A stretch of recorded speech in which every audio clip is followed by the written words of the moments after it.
So guys मैं direct to the point आता हूँ। तो आई थिंक अभी 15 डेज़ बाकी है। अगर आज को निकाल दूँ तो कल से अगर 15 क्लियर डेज़ बाकी है हमारे CA फाउंडेशन एग्ज़ाम को। तो मेरे इंस्टाग्राम में, टेलीग्राम में और यूट्यूब के कमेंट सेक्शन में बस सबका DM आ रहा है कि कैसे अप्रोच करें CA फाउंडेशन। बहुत पैनिक हो रहे हो और कुछ समझ में नहीं आ रहा क्या करें, आप थोड़ा स्ट्रैटेजी बता दो।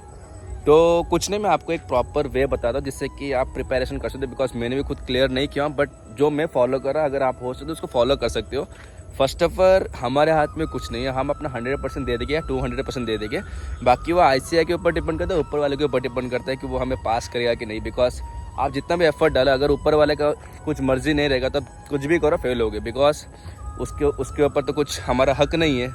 तो इसीलिए फर्स्ट ऑफ ऑल सब छोड़ दो गॉड के ऊपर कि हाँ जो होगा देखा जाएगा।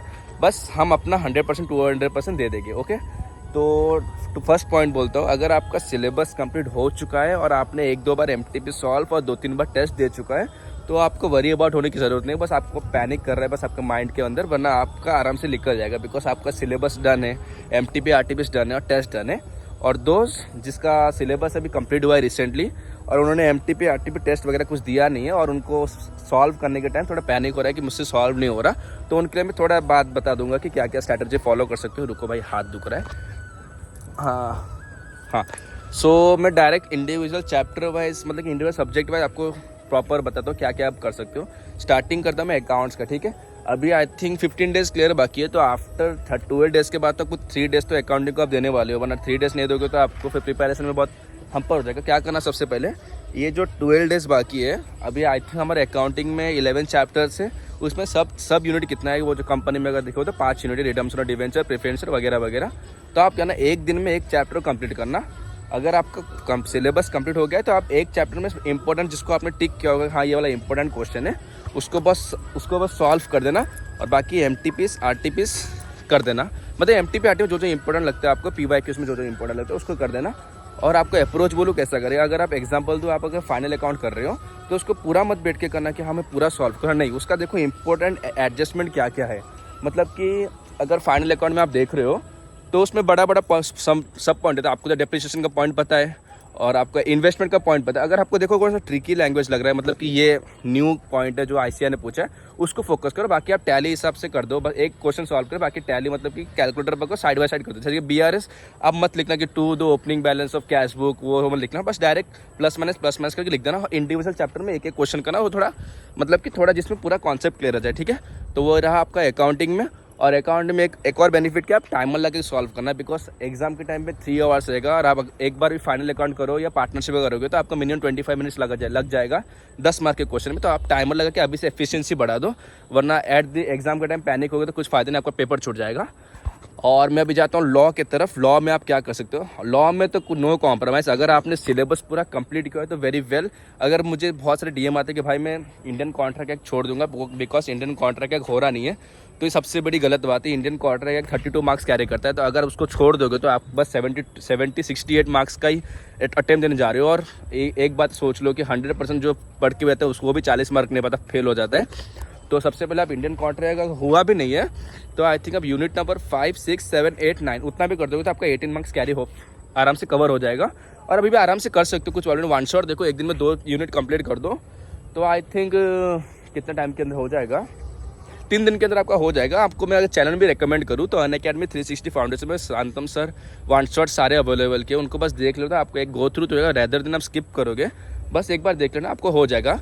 और लॉ के लिए बोलूँ, और जो जिसका हो चुका है आप क्या करना, राइटिंग प्रैक्टिस करना। अभी मेजर फोकस मत करना कि रिवीजन के ऊपर, बिकॉज आप तो रिवीजन 6 महीने से कर रहे हो, क्या फ़ायदा अगर लास्ट में अगर राइटिंग प्रैक्टिस नहीं करोगे तो वो तो ICAI तो पूछने वाला नहीं है आप क्या कर रहे हो। मतलब एग्जांपल दूँ, अगर आप प्राइवेट कंपनी पढ़ो सेक्शन 268, ICAI तो थोड़ी पूछेगा आप प्राइवेट कंपनी को डिस्क्राइब करो। ICAI direct case study wise पूछेगा कि इसमें इतना होल्डिंग करता है, उसमें इतना होल्डिंग करता है, ये प्राइवेट कंपनी क्रिएट होगा कि नहीं। तो इसलिए आप मल्टीपल राइटिंग प्रैक्टिस करो और साथ में देखो कि ICAI कैसे क्वेश्चन फॉर्म करता है, तो उससे आपको एक आइडिया हो जाए कि हाँ ICAI मतलब कि इस टाइप का क्वेश्चन फॉर्म करता है, हमको ऐसे प्रेजेंटेशन करना है।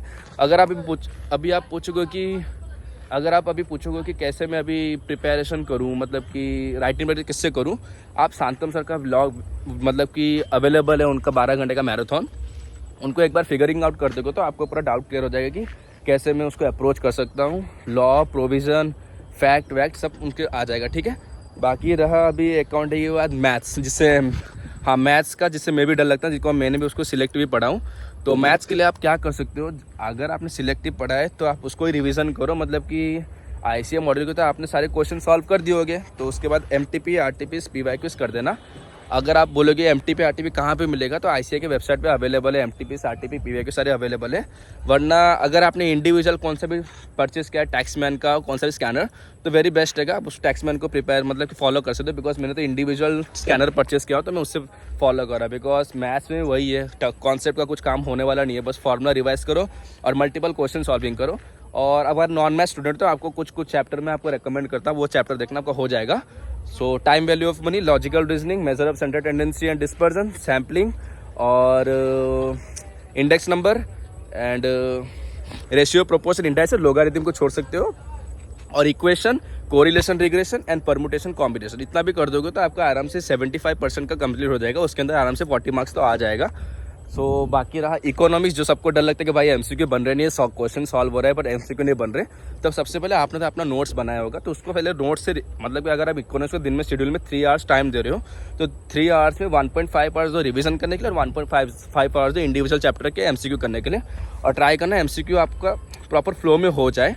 आपको हाँ लगेगा फास्ट 2-4 क्वेश्चन लगेगा ट्रिकी है, हो रहा नहीं है, पर कॉन्फिडेंस रखो कि बाकी इकोनॉमिक्स में आई थिंक मैंने रखा था फर्स्ट अटेम्प्ट में 76, तो मैं आपको रेकमेंड करूँ तो इकोनॉमिक्स में आई थिंक ICA क्या करता है, फर्स्ट 10 से 15 क्वेश्चन इतना हार्ड देते हैं, लगता है कि हम पैनिक कर जाएगा और लेके नहीं, बट उसका धीरे धीरे देखो तो मतलब क्वेश्चन मॉडरेट भी रहता है, मतलब इतना बहुत ईजी रहता भी है, मतलब स्क्वीज ये किंग डिमांड करके इसका ओलिगोपोली, मतलब ईजी भी रहता है डायरेक्ट क्वेश्चन, बस कुछ 2-4 क्वेश्चन ट्रिकी रहते हैं जिससे हमारा कॉन्फिडेंस टूट जाए।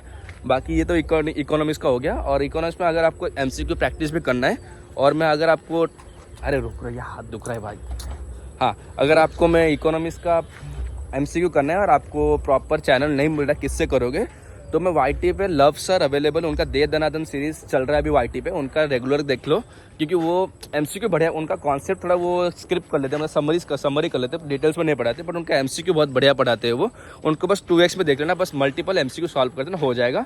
और आपको बोलूँ तो मेजर फोकस करना नेशनल इनकम के ऊपर और price determination of different market, okay. बाकी क्योंकि वो दोनों चैप्टर आपको 30 मार्क्स कैरी करते हैं। उसके बाद first chapter nature and scope of business economy, उसके बाद बिजनेस साइकिल करना, उसके बाद इंटरनेशनल ट्रेड करना। सब बोलते हैं कि हम इंटरनेशनल ट्रेड स्किप कर देंगे, पर सबसे बड़ी गलत फहमी है, बिकॉज इंटरनेशनल ट्रेड में ईजी यूनिट है, आपको एक बार पढ़ोगे तो उसमें क्या 18 टाइप से टैरिफ है, उसका बस थोड़ा कीवर्ड सीखो तो आपको आराम से हो जाएगा, और उसमें ईजी क्वेश्चन भी आते हैं, ठीक है। सो आई थिंक आपको मेरा पूरा ये इन्फॉर्मेशन लगा होगा, तो आप बस पहले वाले वीडियो में फुल लिख देना, वरना हाँ ऑल के लिए थैंक यू कुछ भी लिख देना, ठीक है। और एक और बात, अगर आप फॉलो करना है तो करना, बिकॉज मैंने भी कुछ क्लियर नहीं किया फाउंडेशन, तो आप बोलोगे तूने खुद ने क्लियर नहीं किया, फिर हमें क्यों गाइड कर रहे हैं। बस मैं अपने पॉइंट भी बता रहा हूँ कि मैं कैसा प्रिपरेशन करूँ, उसके बाद आप इसको फॉलो कर सकते हो, नहीं कर सकते, आपके ऊपर डिपेंड करते हैं, और बाकी ऊपर वाले के ऊपर डिपेंड करते हैं, हम पास होगी कि नहीं होगी उसके ऊपर सब है। हम बस अपना 100% 200% देंगे, बिकॉज एट दी एंड अगर फेल भी हो गए तो हमें रिग्रेट तो नहीं होगा ना, हमने अपना परसेंटेज नहीं दिया और थोड़ा कर ले तो पास हो जाए, वो तो नहीं होगा ना, हम अपना 100% दे देते हैं। और हाँ टाइम मैनेजमेंट के बारे में हम कैसे 12 घंटा पढ़े, देखो सबसे पहले एक मोटिवेशन बात बताऊं, अभी आपके पास 12 डेज 15 डेज ही बाकी है रफली, तो 12 घंटा पढ़ने में फ़र्क क्या पड़ता है। उसके बाद तो एग्जाम के बाद तो वैसे भी 2 महीने आप सोने ही वाले हो और मूवी देखने वाले हो, तो 12 घंटा मतलब मेहनत कर लेते हैं ना, उसमें क्या है। और आपका एफिशिएंसी बढ़ रहा नहीं है, आप स्लॉट में डिवाइड करते हो ना, आप 12 घंटे क्यों टाइमर लगाओगे, 3 घंटा करना लो, आधा घंटा ब्रेक लेना, 3 घंटा करना, स्लॉट में करोगे तो आपका आराम से एफिशिएंसी बढ़ जाएगा। और अगर आप नाइट पे पढ़ो तो आप नाइट में शेड्यूल बना, डे में पढ़ो तो मेरा जो ब्लॉग में देखो मैं डे में कैसा पढ़ता हूँ वैसा पढ़ो, बट 12-13 घंटा मिनिमम पढ़ना पड़ेगा। बिकॉज अगर आप 6 घंटा पढ़ोगे तो रिवीजन कब करोगे, टेस्ट कब दोगे।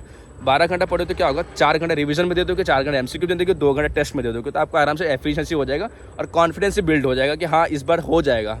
और 12 घंटा ऐसे 12 घंटा मिनिमम बोल रहा हूँ, आप जितना पढ़ोगे उतना बेस्ट है, बिकॉज ये 15 दिन है, जितना हो सके उतना हम अपना 100% 500% दे देते, बाकी फेल हो गए तो ऊपर वाले के ऊपर है।